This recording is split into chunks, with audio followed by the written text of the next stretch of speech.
శుక్లాంబరధరం విష్ణుం శశివర్ణం చతుర్భుజం ప్రసన్నవదనం ధ్యాయేత్ సర్వవిఘ్నోపశాంతయే అగజానన పద్మార్కం ఆగజాననమార్నిశం అనేకదంతం భక్తానాం ఏకదంతం ఉపాస్మయే.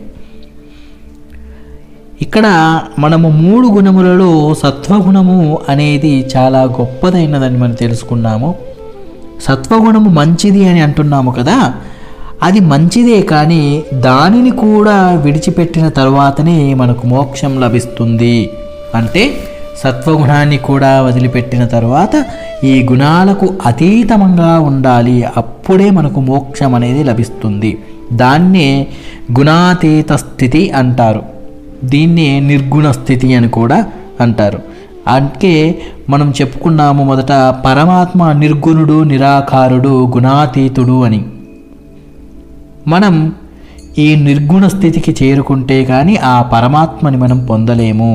నిర్గుణ స్థితి అంటే ఎటువంటి గుణములను కూడా మనం స్వీకరించకపోవడం, గుణాలు ఉన్నాయి అని గుర్తించకపోవడం. అంటే గుణాలు ఎక్కడికి పోవు, మనలోనే ఉంటాయి, బయట ఉన్న ప్రకృతిలోనూ ఉంటాయి, కానీ ఆ గుణాల ప్రభావానికి మనం లోను కాకూడదు. ఈ గుణములు మన శరీరానికే కానీ మనకు కాదు. అంటే నాకు అంటే ఆ లోపల ఉండేటటువంటి జీవికి కాదు, జీవాత్మకు కాదు అనేటటువంటి స్థితికి చేరుకోవాలి. దీన్ని గుణాతీత స్థితి అంటారు. మనం లౌకికంగా చెప్పుకోవాలంటే ఈ 3 గుణాల కలయికతోనే సృష్టి జరుగుతూ ఉంది, జనన మరణాలు సంభవిస్తున్నాయి. పుట్టినరోజు నుంచి మానవుడు మరణానికి దగ్గరవుతూనే ఉంటాడు. ఈ విషయము మనకు అర్థం కాదు, అర్థం చేసుకోవడానికి ప్రయత్నించము.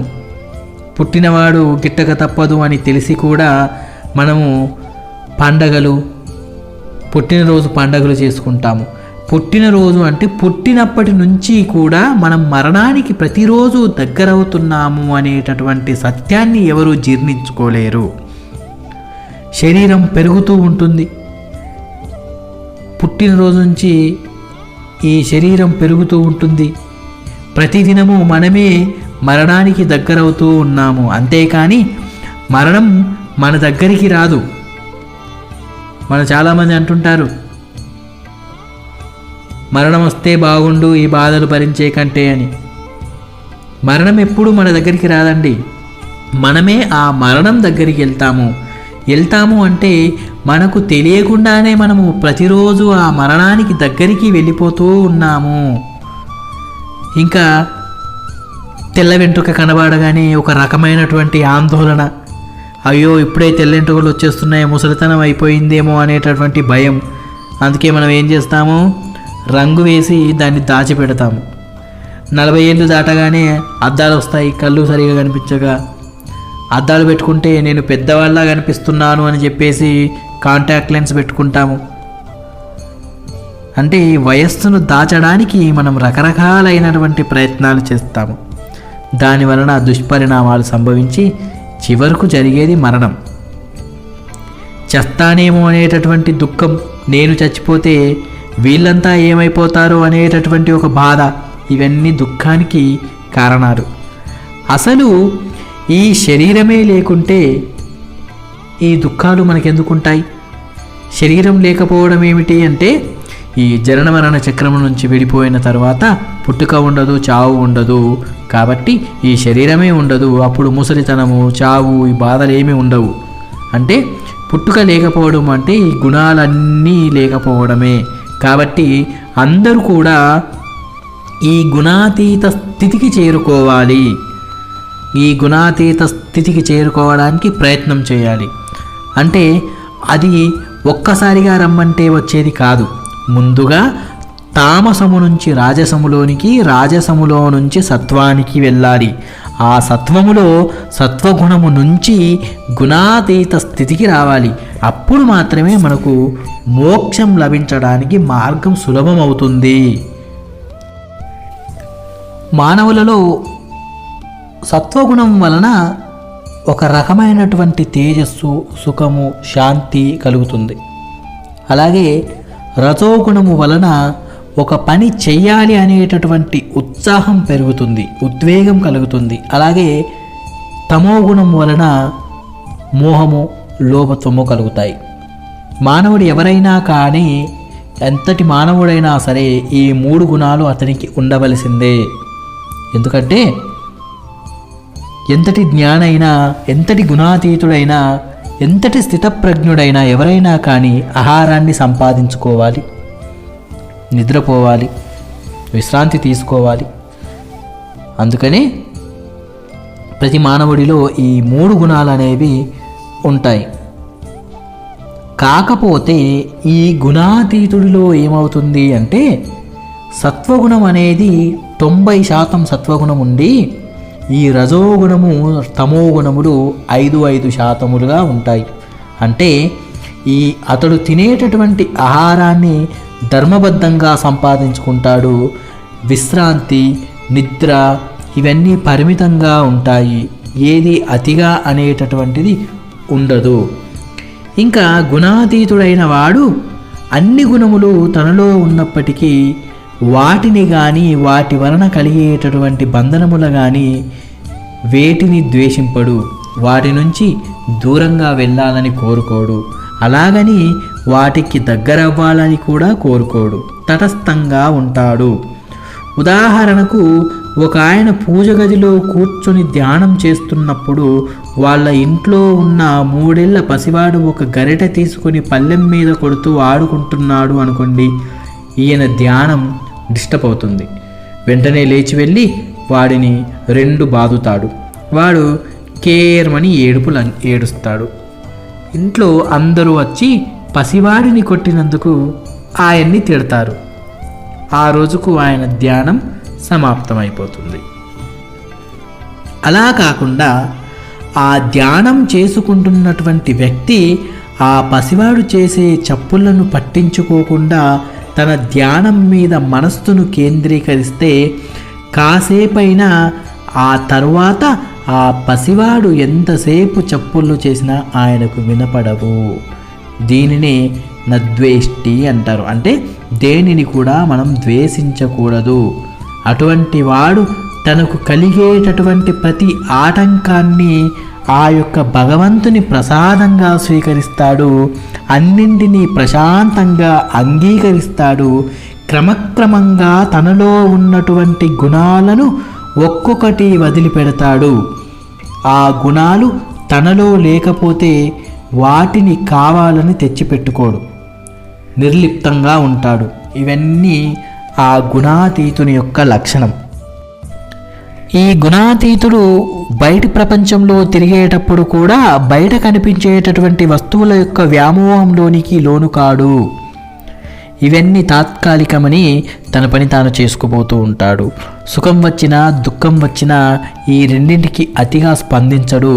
ఈ రెండింటి పట్ల సమానమైనటువంటి భావనను కలిగి ఉంటాడు. దేనికి పొంగిపోడు, అలాగే దేనికి కుంగిపోడు.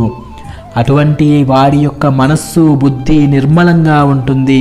తన యొక్క ఆరోగ్యాన్ని కాపాడుకుంటూ దుర్వ్యసనాలకు దూరంగా ఉంటాడు. మనస్సును ఆత్మయందు లగ్నం చేసి నిశ్చలంగా ఉంటాడు. అటువంటి ఈ గుణాతీతునికి కోరికలుండవు, లోభత్వము ఉండదు, మోహము అసలే ఉండదు. దారిలో మట్టి కనిపించినా, రాయి కనిపించినా, బంగారం కనిపించినా ఆ మూడింటిని ఒకే విధముగా చూస్తాడు. అది తనకు ఇష్టమో ఇది ఇష్టం లేదు అనేటటువంటి భేదబుద్ధిని వదిలిపెడతాడు. ఎందుకంటే ఆ మట్టి నుంచి రాయి వస్తుంది, ఆ రాయి నుంచే బంగారం వస్తుంది. ఈ మూడింటికి మూల పదార్థము మట్టే అని అతడు తెలుసుకుంటాడు. అంతేకాని ఈ బంగారాన్ని తీసుకొని మట్టిని, రాయిని బయటపడేయడు. ఎందుకంటే ఆయన మూడింటి పట్ల సమానమైనటువంటి భావనను కలిగి ఉంటాడు ఆ గుణాతీతుడు. ఇక్కడ ఈ గుణాతీత స్థితికి మనం అందరము చేరుకోవాలి. అంతేకాని మట్టిని, రాయిని బీరువలో పెట్టి బంగారాన్ని బయట పారేయమని కాదు. అన్నింటికి మూలమని చెప్పానని, అన్నింటికీ మూలం మట్టి అని తెలుసుకోవాలి. దాని మీద విపరీతమైనటువంటి ఆసక్తిని మనం పెంచుకోకూడదు. తనను సన్మానించినా అవమానించినా సమానంగా స్పందిస్తాడు. దేన్ని అతిగా పట్టించుకోడు, అన్నింటినీ చిరునవ్వుతో స్వీకరిస్తాడు. తన శత్రువుల పట్ల కూడా మిత్రుల పట్ల కూడా సమానమైనటువంటి భావనను కలిగి ఉంటాడు. ఇతడు అన్ని పనులు చేస్తాడు, కానీ నేను చేస్తున్నాను, నా వల్లనే జరుగుతుంది అనేటటువంటి స్వార్థ భావనను వదిలిపెడతాడు. తాను ఏ పని చేసినా దాన్ని ఒక మంచి భావనతో చేస్తాడు. కర్మల యొక్క ఫలముల మీద ఆసక్తిని చూపించడు, కోరికలతో పనులు చేయడు. తాను చేసినటువంటి ఫలితములు కర్మలకు ఎటువంటి ఫలితము వచ్చినా అంతా భగవంతుని యొక్క ప్రసాదముగా స్వీకరిస్తాడే తప్ప పొంగిపోడు, కుంగిపోడు. అతను కూడా నిశ్చలంగా నిర్వికారంగా ఉంటాడు. ఎక్కడ ఏ పని చేస్తున్నా సర్వకాల సర్వావస్థలయందు తన మనస్సులో ఆ పరమాత్మను జపం చేస్తుంటాడు. ఇటువంటివి ఆ గుణాతీతునికి లక్షణాలుగా ఉంటాయి. అయితే ఇప్పటి వరకు మనము పరమాత్మ అన్ని జీవులలో ఆత్మస్వరూపుడుగా ఉన్నాడు, ఈ పరమాత్మ జీవాత్మగా మారి ఉన్నాడు. ఈ పరమాత్మను చేరుకోవాలంటే మనకు ఈ 3 గుణములు అనేటటువంటివి అడ్డుగా ఉంటాయి. ఈ 3 గుణములు తొలగిపోతేనే ఆ పరమాత్మ యొక్క ఆత్మస్వస్వరూపాన్ని మనం తెలుసుకోగలుగుతాము. కాబట్టి ఈ గుణములను దాటడం అనేది ప్రతివాడికి అవసరం. మరి ఈ గుణాన్ని దాటాలంటే అంటే సత్వగుణము, రజోగుణము, తమోగుణము, గుణాతీత స్థితి, వీటన్నిటిని దాటాలంటే మనకు కావలసినది ఒకే ఒక్క సాధనము, అనన్యమైనటువంటి భక్తి, నిశ్చలమైనటువంటి హృదయం, ఏకాగ్రతమైనటువంటి భక్తి, అందుకు అవసరమైనటువంటి ఆత్మవిచారణ, ఇంద్రియ నిగ్రహము, మనోనిగ్రహము, అందరినీ సమానంగా చూడగలిగేటటువంటి భావన, అందరిలోనూ ఆ పరమాత్మను స్వరూపముగా చూసుకోవాలి. ఈ లక్షణములు ఉంటే మనము సులభంగా దేవునిలో ఐక్యం కావచ్చు. అంటే ఆ దేవుని మీద అంటే మనం ఏదో ఒక రూపాన్ని ముందుగా సగుణారాధన చేసి, అంటే ముందుగా మనం ఏదో ఒక రూపాన్ని ఆ దైవంగా భావించి ఆ రూపములోనే దేవుణ్ణి ఉన్నాడని ఊహించుకొని ఆ తర్వాత దేవుడు లేడు అనేటటువంటి స్థితికి మనం చేరాలి. దీన్నే నిర్గుణాకారం అంటారు. ఈ నిర్గుణాకారంలో కూడా అచంచలమైనటువంటి భక్తి విశ్వాసాన్ని ఉంచి మనం పూజించాలి. అప్పుడే మనలో ఉన్నటువంటి ఈ 3 గుణాలు మాయమైపోతాయి. ఆ పరబ్రహ్మను చేరుకోవడానికి మార్గం సుగమమైపోతుంది. అంతేగాని మనము ఈ విగ్రహాలను పెట్టుకొని ఆ విగ్రహానికి ఆరతి ఇవ్వకపోతే ఈ విగ్రహానికి కోపం వస్తుంది అంటూ అన్ని విగ్రహాలకు ఆరతులు ఇచ్చి మునిగిపోతాం. కానీ భక్తి అక్కడ ఉండదు. ఒకవేళ భక్తి ఉన్నా అది ఒక రోజు, ఒక 2 రోజులో ఉంటుంది. అంతేకాని ఇంకా వేరే దానిపైన ఉండదు. ఒకరోజు ఒక దేవుని మీద భక్తి ఉంటుంది, ఇంకొక రోజు ఇంకొక దేవుని మీద భక్తి ఉంటుంది. గురువారం సాయిబాబా మీద భక్తి ఉంటుంది. గురువారం బాబా టెంపుల్కి వెళ్తే అక్కడ ఉన్న క్యూ అనేది చాలా పొడవుగా ఉంటుంది. మరి అదే క్యూ అనేది శుక్రవారం ఉండదు. ఆ శుక్రవారము అమ్మవారి ఆలయం ముందు ఉంటుంది. అలాగే శనివారము వెంకటేశ్వర స్వామి ఆలయం ముందు ఉంటుంది. అంటే భక్తి కూడా రోజుకు రోజు మారుతూ ఉంటుంది. ఇది మనం రోజు చూస్తూనే ఉంటాం. కానీ భక్తి అనేది మన మనస్సులో దేవుని పైన ఎటువంటి ఫలాపేక్ష లేకుండా నిర్మలమైనటువంటి భక్తి ఉన్నప్పుడు అతను ఎక్కడ ఉన్నా ఆ భగవంతుడు చూస్తూనే ఉంటాడు. ఇక్కడ బ్రహ్మము అనేటటువంటి పదము శాశ్వతమైనది, అత్యంత సుఖమైనటువంటి పదము. ఆనందము బ్రహ్మానందము అంటారు. ఆనందం అంటే అదొక రకమైన కొంచెం ఆనందం, అదే బ్రహ్మానందము అంటారు. అంటే అది చాలా అమితమైనటువంటి ఆనందముతో కూడుకున్నటువంటిది అని అర్థం. ఈ 3 గుణములను మనం దాటితే బ్రహ్మానందాన్ని మనం పొందుతాము అని ఆ పరమాత్మయే మనకు చెప్పాడు. నిరంతరం మనం పరమాత్మను ధ్యానించాలి, పూజించాలి, ఉపాసించాలి. అంతే. ఏ దేవుణ్ణి పూజించినా, శ్రీరాముణ్ణి పూజించినా, శ్రీకృష్ణుని పూజించినా, ఏ దేవుణ్ణి పూజించినా నిరాకారము, అవ్యయము, సచ్చిదానందము అయినటువంటి ఆ పరమాత్మ స్వరూపాన్ని పూజిస్తున్నట్టే. కాకపోతే మనకు పరమాత్మ మీద భక్తి కలగడానికి మొట్టమొదటగా ఏదో ఒక రూపంలో, అంటే సగుణాకారంలో ఒక రూపాన్ని మూర్తిగా ఉపాసించుకోవాలి. అంతేకాని శివుడికి విష్ణువుకు మధ్యలో భేదాలు సృష్టించకూడదు. రాముడికి కృష్ణుడికి మధ్యలో భేదాలు, లక్ష్మీమాతకి దుర్గామాతకి మధ్యలో భేదాలు అనే వీటిని సృష్టించకూడదు. అందరూ ఒకటే. అల్లా అయినా, రాముడైనా, కృష్ణుడైనా, యేసైనా, వీళ్ళంతా ఎవ్వరైనా కానీ అంతా దేవుడు ఒక్కడే అనేటటువంటి భావనను అందరూ కలిగి ఉండాలి.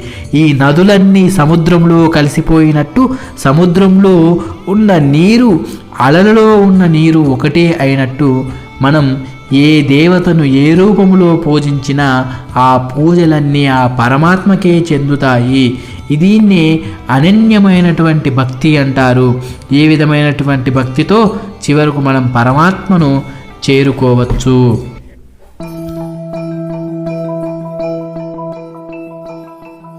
माझ्या नादी लागू नको सिंधू. अहो आता कसं